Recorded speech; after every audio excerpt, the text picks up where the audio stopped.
Assalamualaikum warahmatullahi wabarakatuh.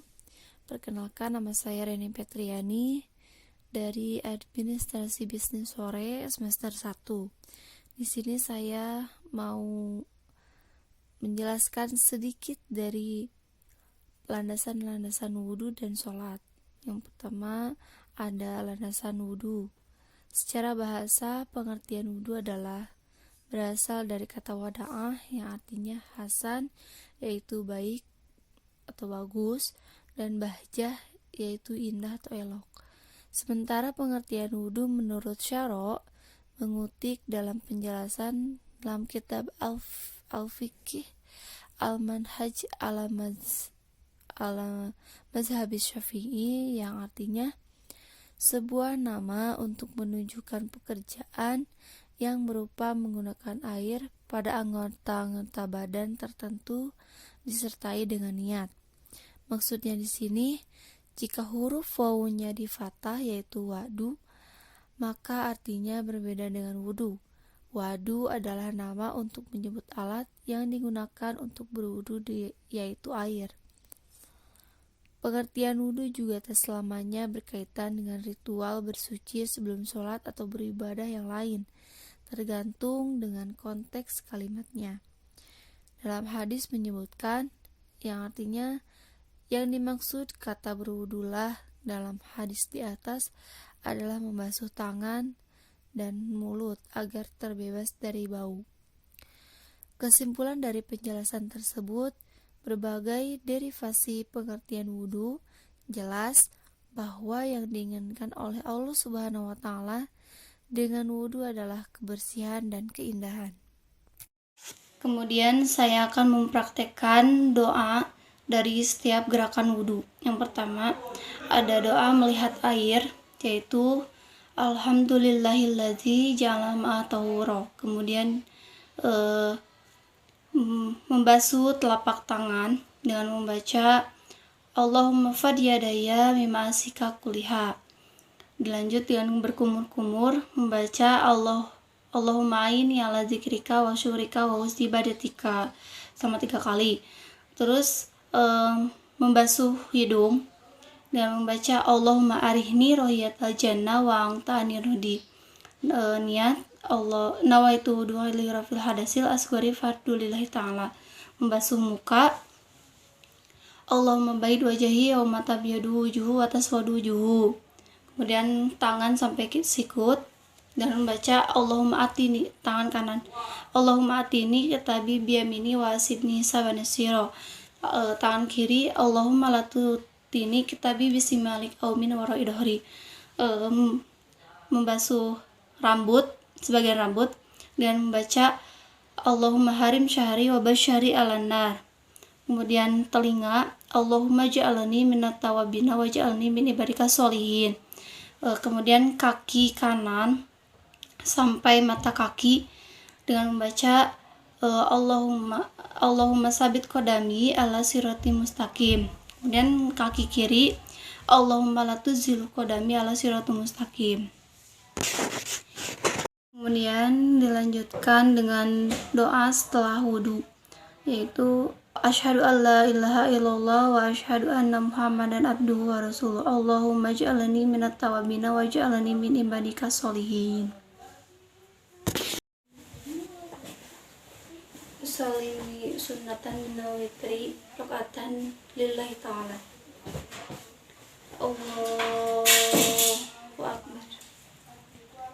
Allahu akbar kabira walhamdulillahi katsira subhanallahi bukratan wa asila. Inni wajhatu wajhiya allazi fatara samawati wal ard hanifan musliman wa ma ana minal musyrikin. Inna salati wa nusuki wa mahyaya wa mamati lillahi rabbil alamin la syarika lahu wa bidzalika umirtu wa ana minal muslimin. Bismillahirrahmanirrahim. Alhamdulillahi rabbil alamin arrahmanir rahim maliki yaumiddin. Iyyaka na'budu wa iyyaka nasta'in ihdinas siratal mustaqim. Shiratal ladzina an'amta 'alaihim ghairil maghdubi 'alaihim waladdallin. Bismillahirrahmanirrahim. Illa fi quraisyin illa fi mrilatus syita'i was-sayf. Falyabudu rabb hadzal bait alladzina hum at'amahum min ju'i wa amanahum min khauf. Allahu Akbar. Subhana rabbil azimi wa bihamdi, subhana rabbil azimi wa bihamdi, subhana rabbil azimi wa bihamdi, subhana rabbil azimi wa bihamdi. Sami Allah liman hamidah. Rabbana lakal hamdu mil'u samawati wa mil'u ardi wa mil'u sita min syai'in ba'du. Allahu Akbar. Subhana rabbil a'la wa bihamdi, subhana rabbil a'la wa bihamdi, subhana rabbil a'la wa bihamdi. Allahu Akbar. Rabbi gfirli warhamni wajibni warfa'ni wahdini wa'afini wa'afani. Allahu Akbar. Subhana rabbil a'la wa bihamdi, subhana rabbil a'la wa bihamdi, subhana rabbil a'la wa bihamdi. Allahu Akbar. At-tahiyatu mubarakatuh salawatu thayyibatu lillah. Assalamualaikum ayuhan nabi wa rahmatullahi wa barakatuh. Assalamu alayna wa ala ibadis sholihin. Asyhadu an la ilaha illallah wa asyhadu anna Muhammadar Rasulullah. Allahumma sholli ala sayyidina Muhammad wa ala ali sayyidina Muhammad kama barakta ala ali sayyidina Ibrahim wa ala ali sayyidina Ibrahim kama shallaita ala ali sayyidina Muhammad wa ala ali sayyidina Muhammad kama barakta ala sayyidina Ibrahim wa ala ali sayyidina Ibrahim fil alam majid.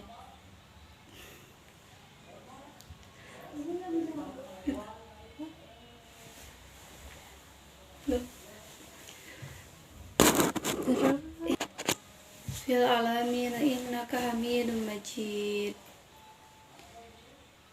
Assalamualaikum warahmatullahi wabarakatuh. Di sini saya mau menjelaskan tentang definisi sholat.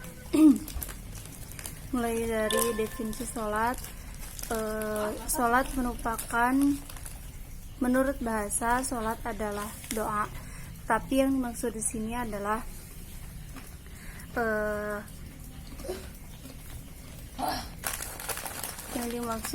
adalah ibadah yang tersusun dari beberapa perkataan dan perbuatan yang dimulai dengan takbir dan diakhiri dengan salam dengan memenuhi syarat yang ditentukan. Firman Allah Subhanahu wa taala dalam surat Al-Ankabut ayat 45 yang artinya, dan dirikanlah sholat, sesungguhnya sholat itu mencegah dari perbuatan-perbuatan keji dan munkar. Syarat-syarat wajib sholat di sini ada dua macam. Syarat-syarat wajib sholat, para ulama membagi syarat sholat menjadi dua macam. Pertama, syarat wajib, dan kedua, syarat sah. Syarat wajib adalah syarat yang menyebabkan seseorang wajib melaksanakan sholat, sedangkan syarat sah adalah syarat yang menjadikan sholat seseorang diterima secara syaro, di samping dengan kriteria lain seperti rukun. Syarat wajib sholat adalah sebagai berikut. Yang pertama ada Islam. Orang yang bukan Islam tidak diwajibkan sholat, berarti ia tidak dituntut untuk mengerjakannya di dunia hingga masuk Islam, karena meskipun dikerjakannya tetap tidak sah.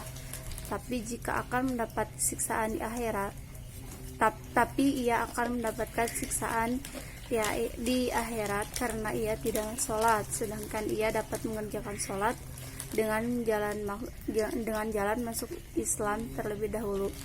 Dalam firman Allah Subhanahu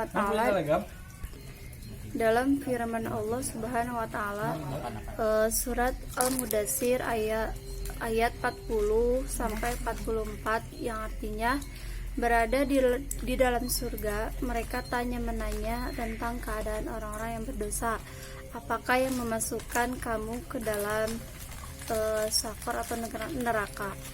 Mereka menjawab, kami dahulu tidak termasuk orang-orang yang mengerjakan sholat, dan kami tidak pula memberi makan orang miskin. Yang kedua ada dari syarat sholat, yaitu balik.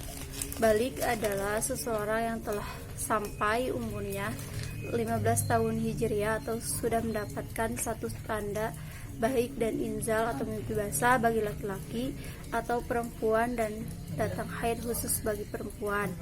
Anak-anak yang balik tidak dikenakan kewajiban, yang belum balik tidak. Dalam hadis riwayat Ahmad, Abu Daud dan Al-Hakim, anak-anak yang balik tidak dikenakan kewajiban sholat berdasarkan sabda Rasulullah SAW, yang artinya dari Ali radhiyallahu bahwa Nabi SAW berkata, diangkatkan pena atau tidak ditulis dosa dalam 3 perkara, yaitu orang gila yang akalnya tidak berperan sampai ia sembuh, orang tidur sampai ia bangun, dan anak-anak sampai dia balik. Yang ketiga dari syarat sholat yaitu berakal. Orang gila atau orang kurang akal yaitu maktuh dan sejenisnya sebagai penyakit sawan atau ayan yang sedang kambuh tidak diwajibkan sholat, karena akal merupakan prinsip dalam menetapkan kewajiban atau taklif. Demikian menurut pendapat jumhur ulama. Alasannya adalah hadis yang diterima dari Ali radhiyallahu yang artinya dan dari orang gila yang tidak berperan akalnya sampai dia sembuh. Yang keempat ada suci dari nifas dan haid. Di sini dijelaskan maka tidak wajib sholat bagi keduanya baik tunai maupun qada, kecuali datang haid atau nifas setelah lewat waktu fardu seukuran muat untuk bersuci dan sholat.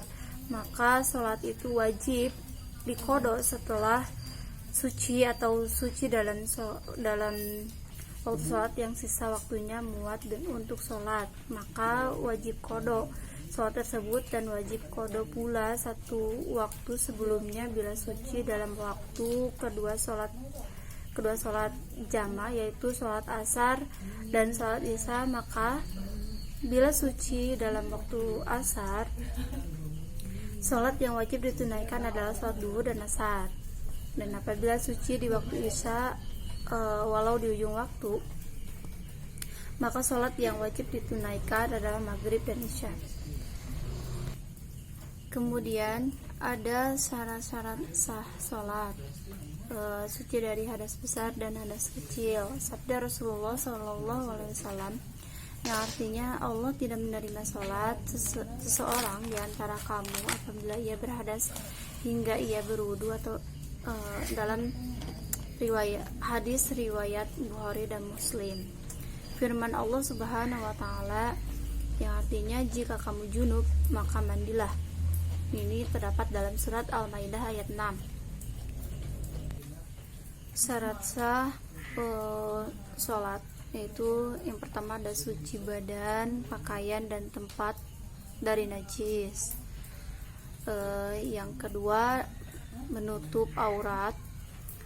Di sini dijelaskan bahwa dalam firman Allah Subhanahu wa taala dalam surat Al-A'raf ayat 31 yang artinya hai anak Adam, pakailah pakaianmu yang indah di setiap memasuki masjid.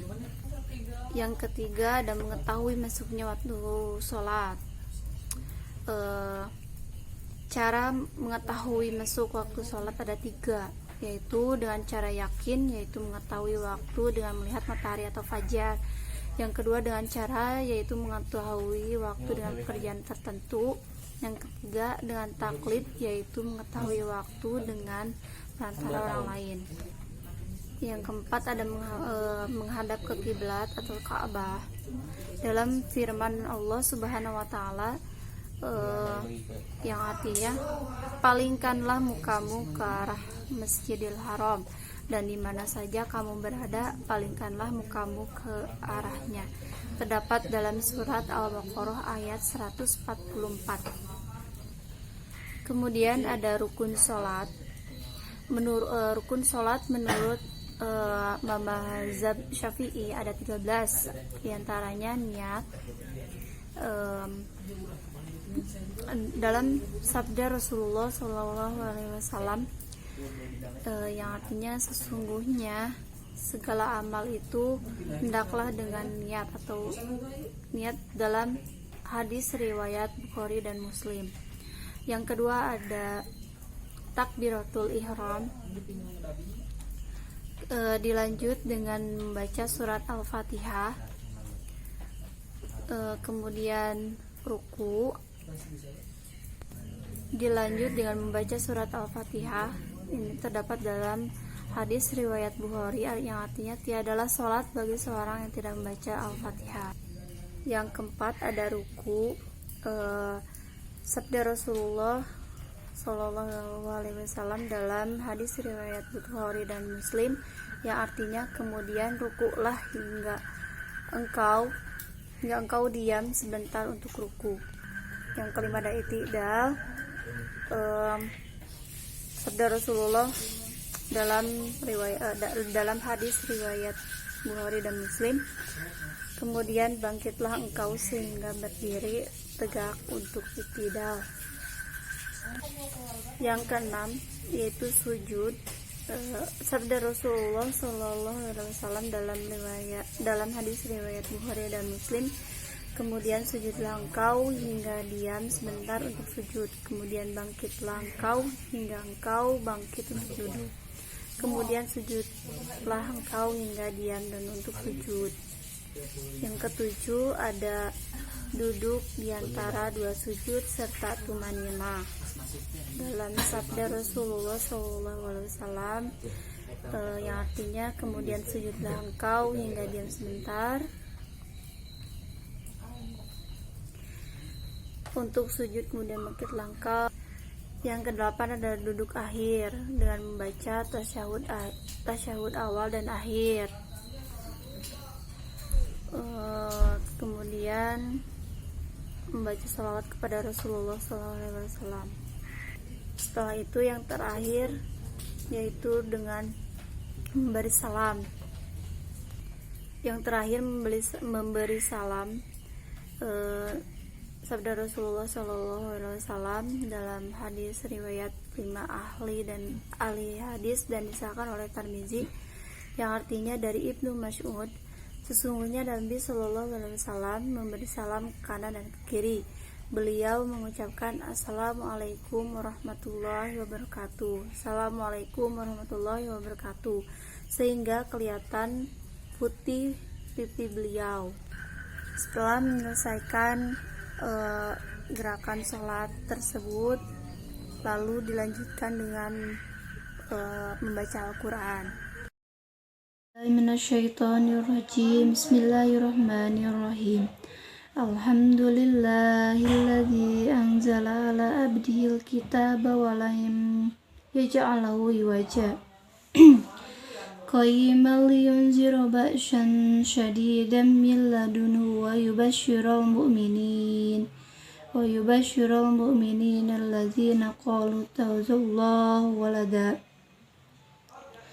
ma lahum bihi min ilmi wala li abaihim kaburat kalimatan takharuju min afwahihim yaquluna ila kaziba fala'allaka bakhi'un nafsaka ala asarihim in lam yu'minu bihadzal hadisi asafa inna ja'alna ma'alal azizina tallaha linabluwahum ayyuhum ahsanu amala wa inna laja'iluna ma'alal azizina tallaha wa inna laja'iluna ma'alaiha so'in dan juruza am hasibata anna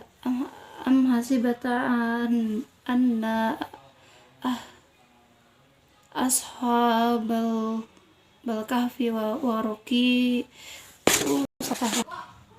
wa inna laja'iluna ma'alaiha so'in dan juruza am hasibata anna ashabal kahfi wa raqimi kanu min ayatina ajaba iz awal fityatu ilal kahfi faqalu rabbana atina min ladunka rahmatan wa hayyi' lana min amrina rasyada.